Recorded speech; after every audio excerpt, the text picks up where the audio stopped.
So today I want to talk a little bit about blame shifting because I used to be a pro at it. And I was one time years ago always finding a reason why the troubles in my life were your fault or his fault or the doctor's fault or the government's fault. And I had to get out of that thinking because there's just absolutely no hope in that. For example, I got to the point where I was actually suicidal because I had so much hopelessness, because I was always accusing other people or other entities, and therefore I can't fix you. So there was hopelessness in me. I remember quite a few decades ago, I ended up in a treatment center because bottom line, I'd gotten suicidal. And I went and I had to get some help. And I'm just so grateful that I had that opportunity. And in that place, they told me they were going to be having a family weekend. Now, I was in my 30s, and I was so glad that my mother and father were going to come so they could learn how they were responsible for ruining my life. Yeah, they were going to be held accountable. Of course, I was in my mid-30s, and I had been told that addiction was a disease of gross immaturity, but I knew it was for you, but not for me. And so my mother and father walked in, and the counselor was there, you know, my friend, my confidant, who I'd been sharing all my innermost secrets to. So she'd understand why I was the way I was. Broken, angry, suicidal, blaming, demanding, spoiled little brat. Yeah, all those, entitled. Oh, we could go on here. I don't know that we have time. And so when my mother and father came in, and my trusted counselor turned to them and said, "Lynn's grossly immature.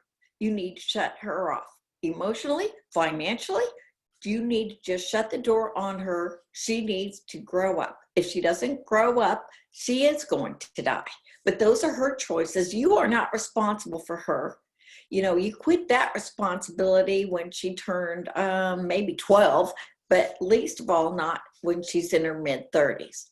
So if you want to see her live and you want to see good things for her, you've got to quit enabling her." And I'm going, wait a minute. This is not what this was supposed to be about. They're supposed to understand how they are responsible for the way I am, you know, which is totally self-destructive and as mature as a 15-year-old, maybe. And I was just like, oh no. That was a scary moment for all of us, because they did it out of what they considered love when it's actually codependence. And they, instead of caring about me, they were caring for me. And I was like devastated by that. But I was really more devastated by my own behaviors, by my own excuses, and by my own ways. And I was told, and they were told, that I would learn new tools, possibly on how to accept responsibility for my own life, to learn to forgive other people for things that they had done, either perceived or real. There was a lot of going on in my mind of distorted imaginations that I just had to grow up and take responsibility for. So yeah, things do happen to us in our lives that maybe other people started, but I was the one that picked up and ran with the ball.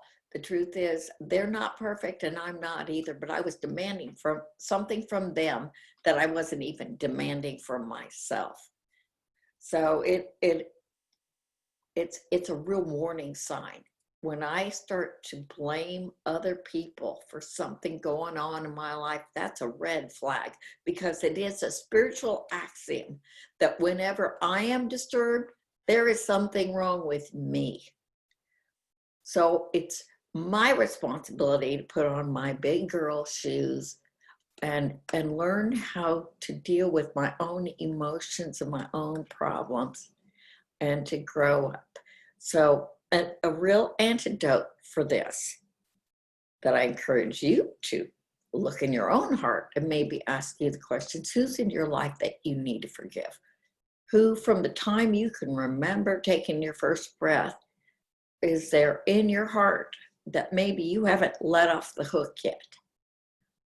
Because it will keep you hooked to a darkness that you don't want a part of. There's no joy in that. And basically, where is my power? Maybe I'm just making excuses. So what are the things I really am afraid of?